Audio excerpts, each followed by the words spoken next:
If you haven't heard about Anchor, it's the easiest way to make a podcast. Let me explain. There's a creation tool that allows you to record and edit your podcast right from your phone or computer. Anchor will distribute your podcast for you so it can be heard on Spotify, Apple Podcasts, and many more other podcast platforms. You can make money from your podcast with no minimum listenership. It's everything you need to make a podcast in one place.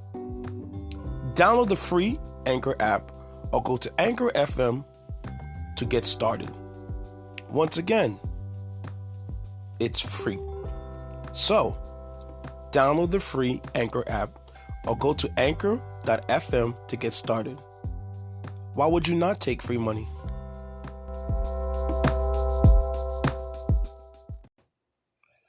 Hello, everybody. This is, again, DJ Intence for the Q&I show. I'm here with Mr. What should I call you? Christolo, the businessman. Or should I call you Mr. S. Sota? Mr. Society. Mr. Society, how you doing, brother? Yeah. Good. I'm doing good, man. Move a little closer because people can't hear me. I'm doing good, man, you know?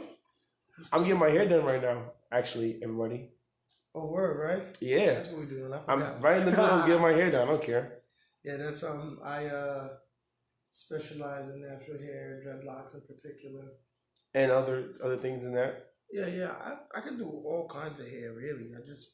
I would prefer to do the dreadlocks because my lock clients in particular are very cultural. You know, a lot of them are independent or entrepreneurs.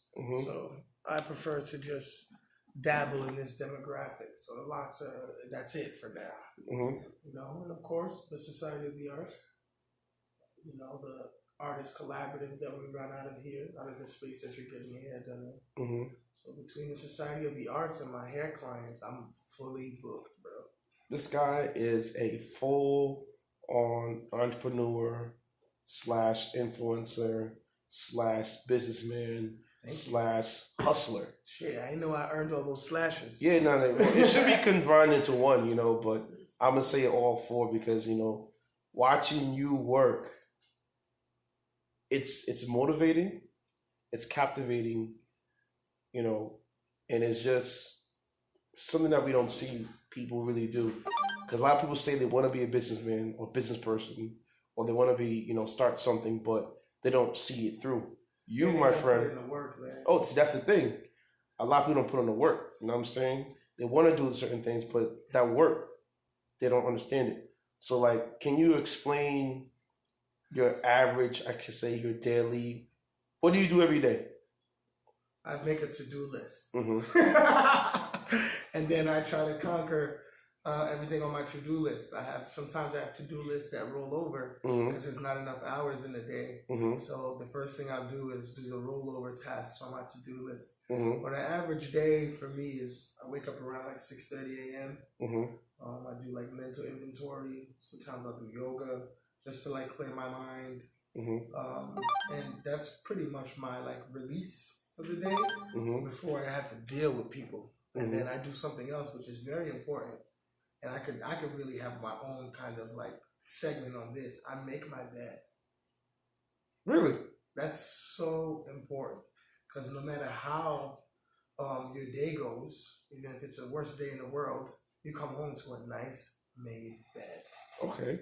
It's clean and warm and ready for you. And I feel like that also provides a certain amount of structure for everybody. You know, once you start to discipline yourself to the point where you make everyday chores a necessity, you also make sure that you don't skip a beat throughout your day, your daily activities. You know? So it's like a daily ritual. Yeah, man. So that's very important, bro. If you don't make your bed in the morning, basically you're starting your day off unorganized and pretty much doomed to me. Okay. You know? That's how much I hold it on the importance scale. I feel like it's one of the most important things of the day. Yeah, and then I head over here. I head to the Society of the Arts headquarters. Most of the time, there's an intern here waiting for me or on the way to get here. And I start my hair work day from like 9 to 5 normally. Yeah, so I take about like from 9 to 5, I can take like 12 clients tops. I've done it before. I wouldn't do it all the time, but I definitely, during the holiday season and stuff, I may take 12 people. And then when I'm done, I do some of my work on my website. Now that the Society of the Arts has a running website, I like to keep it up to date. And I learned how to do that through Wix.com. And I also just start to calculate my next move, because although I still have like rollover to do tasks that I need to finish throughout the day, which happen while people are under the dryer. It happens in between clients. So like even when I'm working. Like what just happened with us. I was under the dryer. I was reading. And I was working on the website. Exactly. Exactly. So that's what happens. And man, I try to get as much done from the day before as possible. And I try to stay innovative by focusing on the future, like what's next.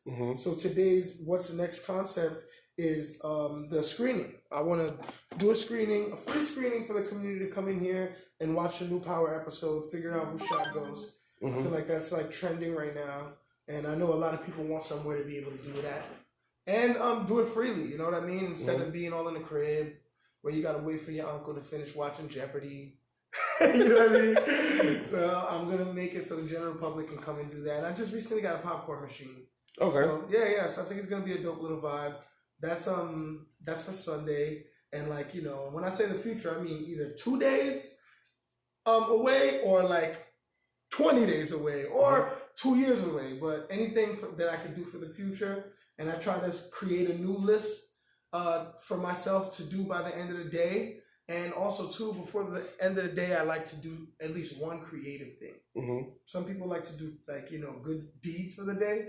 I like to make sure I do one thing that is surrounded by creativity. And yeah, man. After that, it's just regular maintenance on the warehouse space, making sure everything is up to par, cleaning. Keyword, you said warehouse space. Oh, yeah. He didn't say a little studio. He didn't say a little corner store. We have 3,000 square feet in here. He has a warehouse. Historic space. And this is a 200-year-old building, so you can only imagine it took a lot of work for us to get it the way it is now. Yeah, to where your standard. Yep, and now it's taking a whole lot of work for us to maintain it. Yeah. So since we run the place as a collaborative or a co-operational space, it is the responsibility of many to keep this space up to date, to make sure everything is clean, ready for clients to come in, so on and so forth. Now, you say, one thing I'm hearing from you, your attention. That's one big thing about entrepreneurship, attention, that you're seeking the attention out of the world, like you're talking about power. Yeah, man. Early on, you and I were talking about, World War III presidents, and then that. You also spoke about speed, because speed, patience, and passion. Because you're passionate about your business. Yeah, very. Because no one could do what you want to do with this large space and not be passionate about what they want to do. Yeah. Or have the patience to every day to make up your bed, to stay disciplined. Yo, and that's what it is. So it's like making your bed is the physical act, but it also transcends into like a very spiritual or even an intellectual space. You can make your mental bed before you leave the crib, to the point where you make it so nobody can ruffle your feathers, because you already made your mental bed. It's made and it's waiting for you to come back to. So like, I think that's very important, man. I hate to reiterate it, but that's something I feel like everybody should do, man. I think I'm gonna start doing that myself, because I make up my bed every so often. I'm not gonna say I'm 100% make up the bed. But, one thing I love to do every day is read and practice, either playing my keys or DJing. That's like my mental day for myself. Yeah, that's your thing, man. And you got to do it every day. Because at the end of the day, I started to realize, like, there's a lot of books on self-help, self-love. No one is going to love you like you, bro. Say it again. I love family. I love friends, even children. Say it again. Nobody's going to love you like you, bro. And if you don't love yourself, you're lost. Doomed. If you don't love yourself, you're doomed, man. Yeah, so, that's pretty much an average day. I have to answer my phone at least 37 times a day, and if it doesn't ring that much times, then I'm not doing what I have to do. You know, just as much bill collectors call me, people quarter pay me. You feel me? We got to keep an even balance because I work for myself. So my telephone is golden. You know, I got to make sure that it's busy. I got to make sure to stay relevant, to stay in people's minds. Because, like you said, you know, you're starting this whole consulting firm. That's what it really is. Well, I didn't put it out there just yet, but hey, I'm thinking about doing some of that. Yeah. So in the same sense, if you have a natural ability to do something, you can turn it to a source of income for yourself. Bingo. And a lot of people get it twisted when I say source of income. Like, it doesn't have to be cash. No. Sometimes people offer things that are more important than cash in the moment. Oh, yeah. You know, as long as your creativity can house your lifestyle, you're turning it into a source of income. And, you know? And for me, hearing you speak, you have a passion about helping others, passionate about your hair. And, you know, that's something that a lot of people who are in business, they don't have the wherewithal. Like, it's okay to make money. You know what I'm saying? Yeah. But you have to be passionate about what you're doing. And you have to be authentic, too. That's two things that I've learned over the years about what I do is that if you're not authentic or you're not passionate about what you're doing, you're not going to last that long. Well, people notice it. Yeah, that too. People notice it. People start to notice that you're full of shit. There you go. And you don't believe in your own brand. Well, I believe in my brand more than peanut butter and jelly. Like, you know what I'm saying? My brand is like water. I need it, or else I won't survive. They need it, not you. Yeah, well, I need it too. You know, a lot of this, I agree. They do need it. I don't want to disagree with you, but I do. But a lot of the stuff that I put out, I am also a fan of. That means that I'm not going to put something out for a demographic that I don't agree with. You know what I mean? Everything I put out, I have to be the first or the last person to be like, okay, this fully represents our company. I'm a fan of this. Let's do it. Okay. You know, I don't want to lose that passion behind it. I don't know if you ever seen the McDonald's movie. You ever seen McDonald's movie? Which one, Ray? No, not Supersize. No. The one with I know you're talking about. Yeah, Ray. With Ray. Ray, okay. The guy who started McDonald's. So the two guys that actually started the McDonald's before he ended up. I remember taking it over and doing the most genius shit in the world. Because they were idiots. Because of course. They were afraid to franchise because they thought it would lose the authenticity. And Ray kept the authenticity. Ray kept the authenticity, added value to the company, and he took the motherfucking company. Not with force. Nope. He wasn't a bully. He was just very smart. He ended up convincing them that this was something that was no longer a family thing. No. It was no longer for the use of a small town. This is something that the whole world could use. And once we can convince ourselves that what we do is not only for us or the small towns, but it's also for the world, then yeah, we believe in our product, man. Believe in that shit, just like Blue Dream. You feel me? Yeah. You can do whatever you want. Just don't call it Blue Dream, man. You can do whatever the hell you want. Just don't call it Blue Dream, because we believe in Blue Dream. You know, hearing you speak, I've known that you've gone through some rough times getting where you're at right now. What helped you push forward? Because you can't be this successful without having, you know, some failures along the way. That's real. You know what I'm saying? So, like, what makes you keep going? What's your drive? So, like you said, without some failures along the way. Before I answer the question fully, I want to talk about the word failure. So, all of my failures in particular have been gains. They may have felt like failures when I was going through them. Yeah, it hurts when you fall, but then when you learn from your failures, you become more successful. What kept me going in particular is I learned how to turn my failures into success. And then the responsibility level. Yes. When you are responsible for so many people who believe in the brand, because once we got the belief in the brand, that was it. That's all you need. People believe in it. You know, I have interns, members, people that look at me like, yo, Chris, you know, what's the next thing? What's going on? So now I have a sense of responsibility, even to my clients. Like, yo, I have to keep working. I can wake up and not feel good or you know, I have to keep working. So my sense of responsibility to the community is where my drive comes from. Mm-hmm. I can't, if once we don't have this service for the community anymore, where else are they gonna go? Mm. You know what I mean? Well, what else are they gonna do? They can go to Town Round Pole. Yeah, of course. To homeboy, right? Yeah. For those that don't know, Mr. Bernard has some troubles right now because of I can say bribery. No, it's not bribery. What was it again? Misuse of funds. It's not misuse of funds. He posed as a worker of the town. Yeah, there you go. He does not work for the town. No, he doesn't. So who does work for the town is Brendale Charles. Yeah. So if you were to go rent out the Ramapo Cultural Arts Center, you would go through Brendale Charles. Mm-hmm. He has been her point of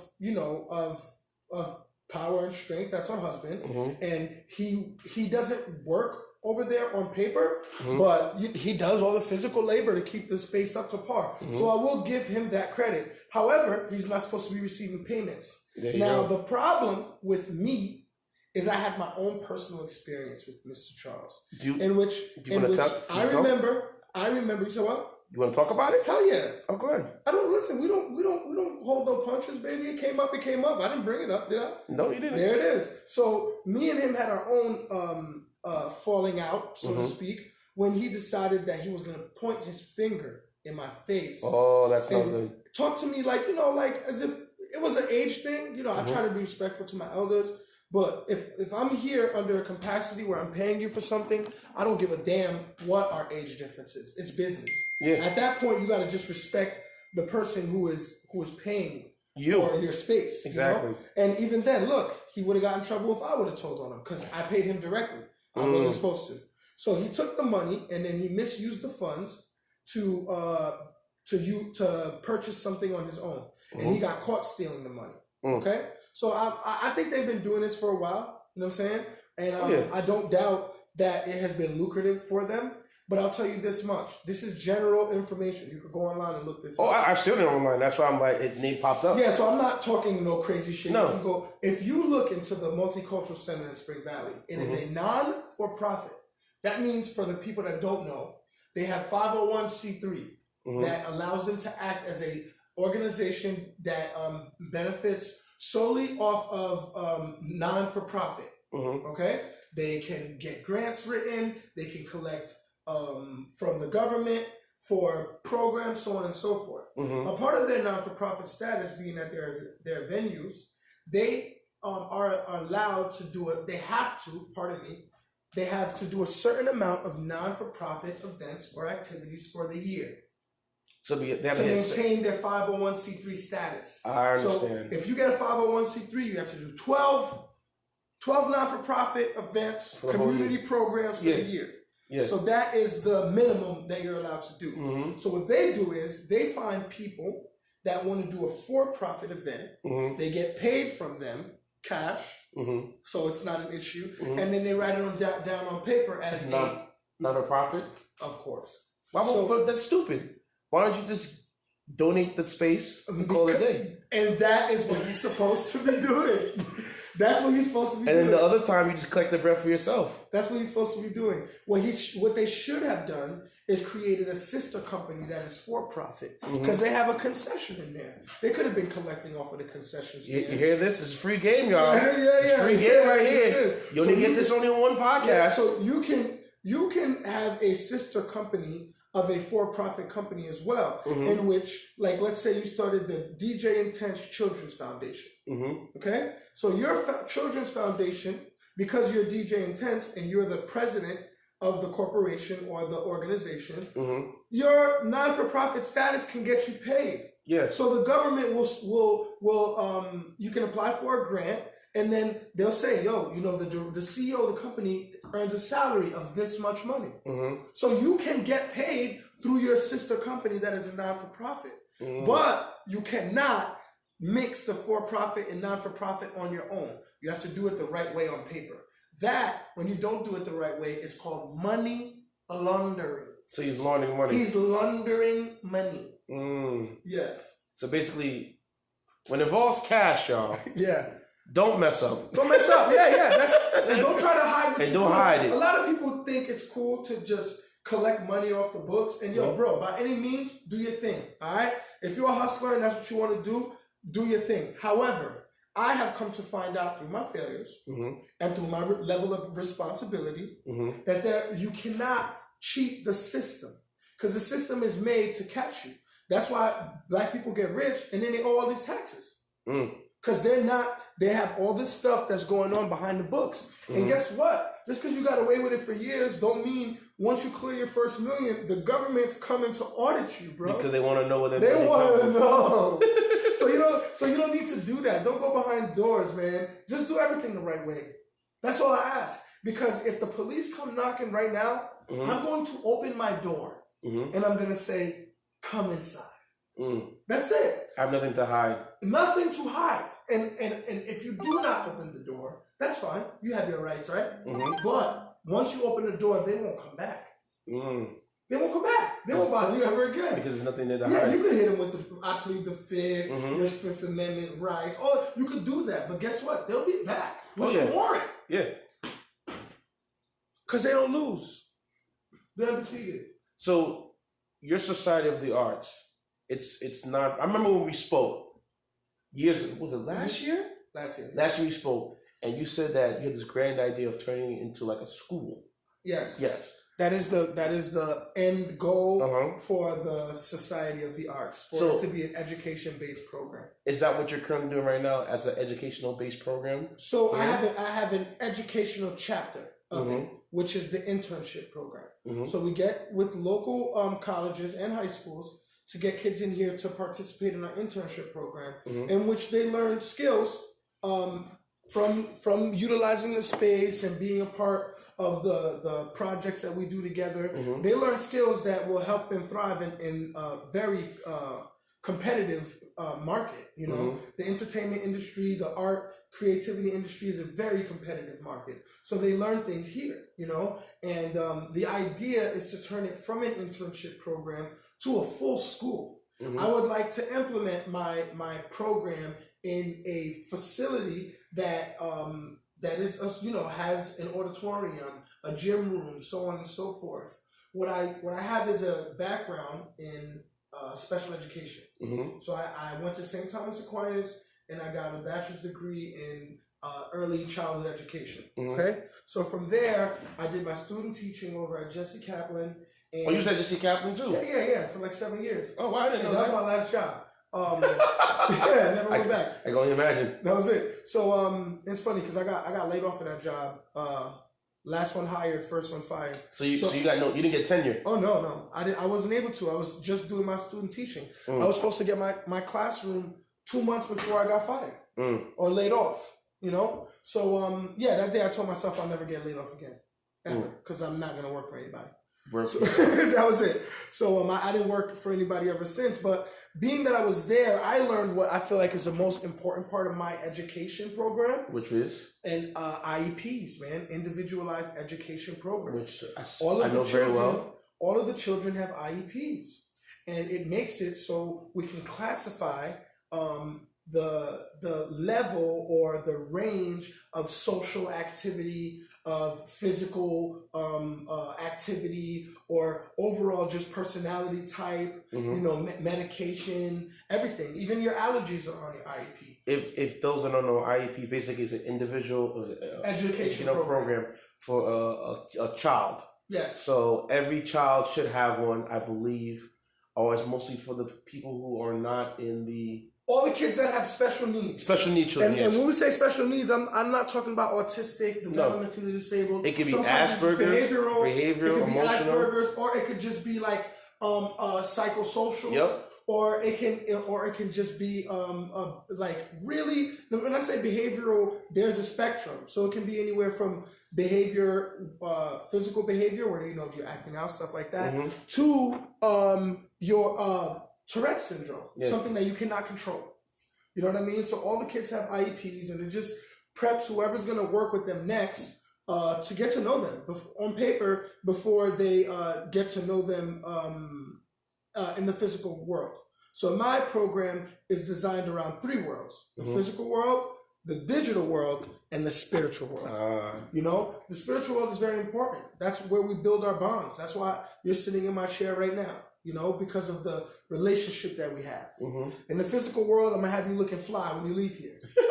Right? And then in the digital world, we get to market these services to a bigger realm of people, you know? So that's why we are able to record ourselves and upload it online. And all three worlds to me are important. So my individualized education program covers three worlds instead of just one, which would be like the school building, which would be the physical world. I want to make sure to tackle the three other worlds, because nowadays the world is becoming a lot more digital. Yes. And we got to be ready to acclimate towards the digital world. Well, it's already here. I'm not saying it's not working. It's already there already.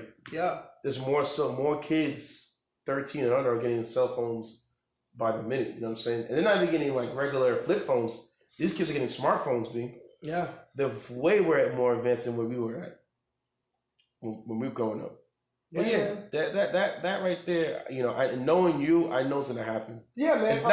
It's not a matter of, you know, how you know, it's a matter of when. Yeah, it's just a matter of when. Right now, I'm just trying to build a really good resume, which I feel like it's kind of built based on the people we've worked with. I work with not-for-profits very often.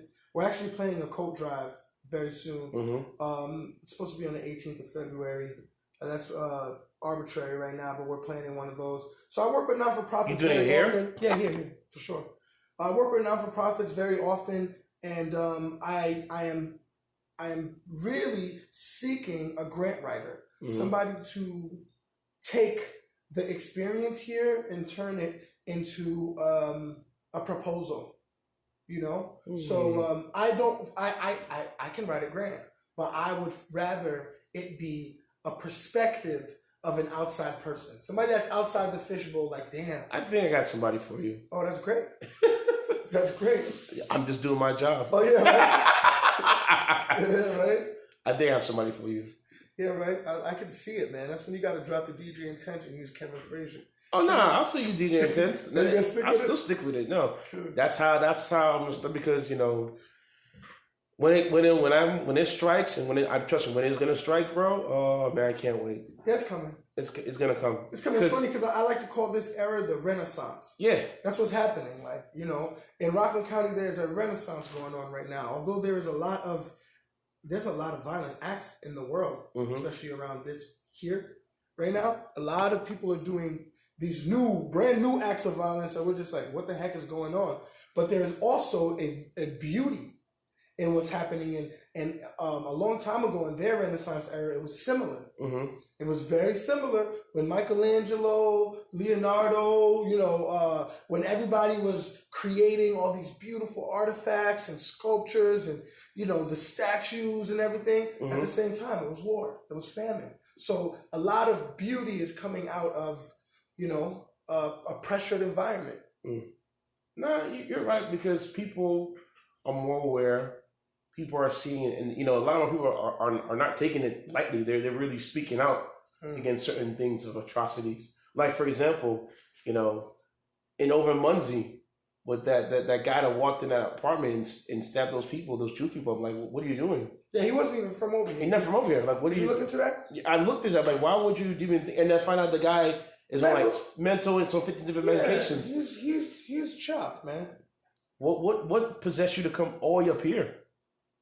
You know what I mean? But hey, like I said, I may not agree with what they do, but I will say that that's not right. You don't go about doing that. You don't walk in somebody's house and stab them up. No. That's wrong. That's all wrong. He actually went to Temple, bro. Yeah. He didn't go to nobody's house. He went to Temple? He went to Temple. Oh, he went to Temple, bro. That was in the church. He went to Temple and cut. I think he stabbed him and beat him up. No, he was stabbing people with a machete. He stabbed like 4 people. There we go. One was in critical condition, but he survived. I think one store. 3 of them were just hurt. But yeah, he wilded out. You know, and I think right now what's going on, you know, people are afraid, but I'm not afraid. Because that's the day you get afraid is when you're gonna lose your mind. Yeah, well, they went in what I would like to say, lassoed up. They went and got a whole bunch of guns. Oh yeah.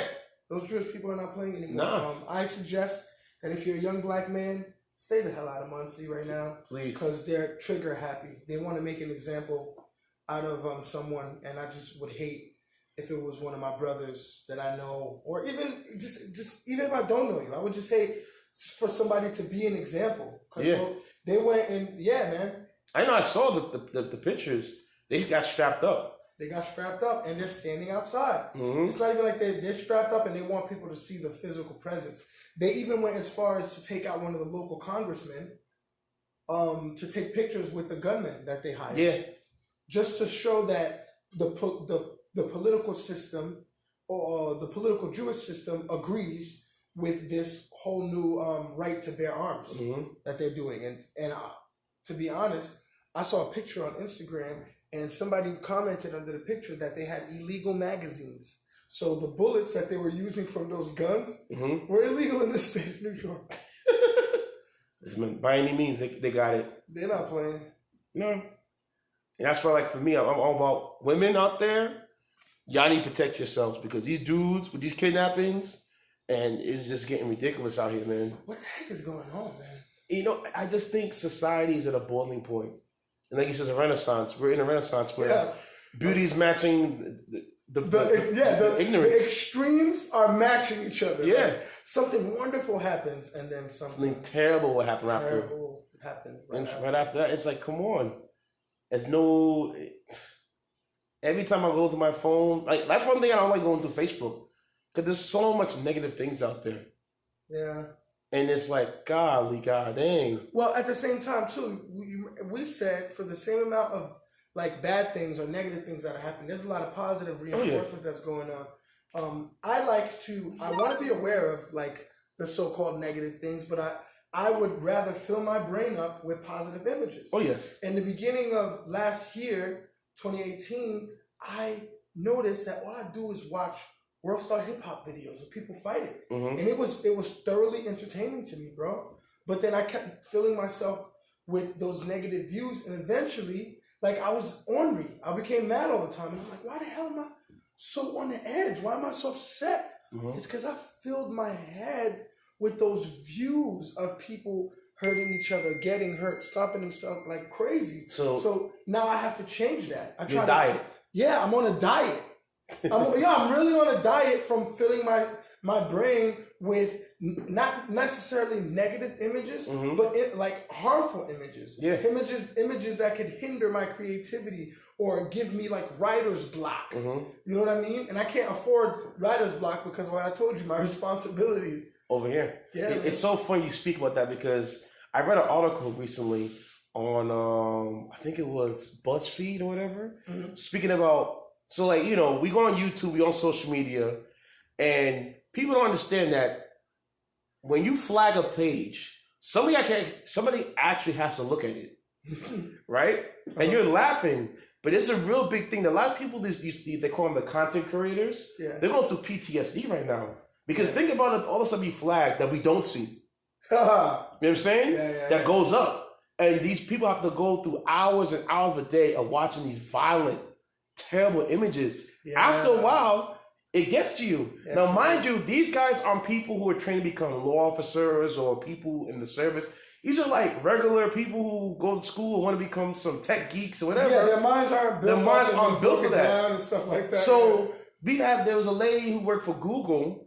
And she's on medical leave because she went through a traumatic experience with PTSD at her job because she had to go through child sex crimes of like videos that made it on YouTube, but then go over and take down. So like Google would say that, oh, you only watch 2 hours a day of this content, but after a while it became you watch damn near 8 hours. Yeah, and now you realize that. Yeah, and now you got people. So mind you, Google's doing this now, right? There's still not enough content to be filtered. So what they do, they hire outside source. Yeah, they hire a third party. Now, when you're third party, you're not getting the same rights that somebody from Google's getting. So those third people are getting, use a part of my friends, they're getting, screwed over. Yep. And they start watching 8 hours, they're watching 12 hours of this stuff every day. Yeah, and they have no voice to speak on because they're foreign immigrants. Yeah, man. Their English is a second language, and they hire on the spot, and they really can't really find a job out there. It's like, this is terrible, man. The world we're living in is very dangerous, and I'm thankful that, like you said, you change your diet. Because what you watch is what you become. Because it starts messing with you. Oh, my hair is I have to change my visual diet. Boy, I'm a good boy. Oh, y'all can see me right now. Oh, my gosh. Wow. I look really good. Mr. Gerard, you are amazing. Yeah, you got me the AI braids too? I'm official. But yeah, man, we're living in a new world, new society, and that's it. Well, Mr. Gerard, my hair's done. You better get my shape up on. Tell people where they can find you at, man. Oh yeah, societyofthearts.org, Society of the Arts on Instagram, Society of the Arts on Facebook, Society of the Arts on LinkedIn. Just the way it's spelled, no fancy spelling. Society of the Arts with an S at the end. And my email address, if you guys ever need to talk or just want to reach out, because this is definitely a therapeutic place, and I'm all for the therapy. If you guys just want to talk to somebody or just need somebody to listen, just email me at societyoftheartsent, societyoftheartsent@gmail.com. That's me, bro. All right, man. It's your boy DJ Intence, another episode of the Q&I show. Stay tuned for the next ones I have coming up real soon, man. Ow, that hurts. All right. Well, I'm going to get my shape up. That's why it hurts. Remember, I do this thing live. I love doing the raw. And that's what knocking the door. Hey, what's up? Yeah, what's up, my guy? What's up, bro? How you doing, baby? I'm good. Niggas smell like work. You said you walked in with your pops. No, I was talking to him on the phone. What's going on, man? How you doing, man? DJ Intence, Man, man. you just asked me for your number. Oh, really? Bro, yeah. But I'm not giving it to you. Yo, we out, man, baby. We out. I'm Peace. not Manny the artist. I think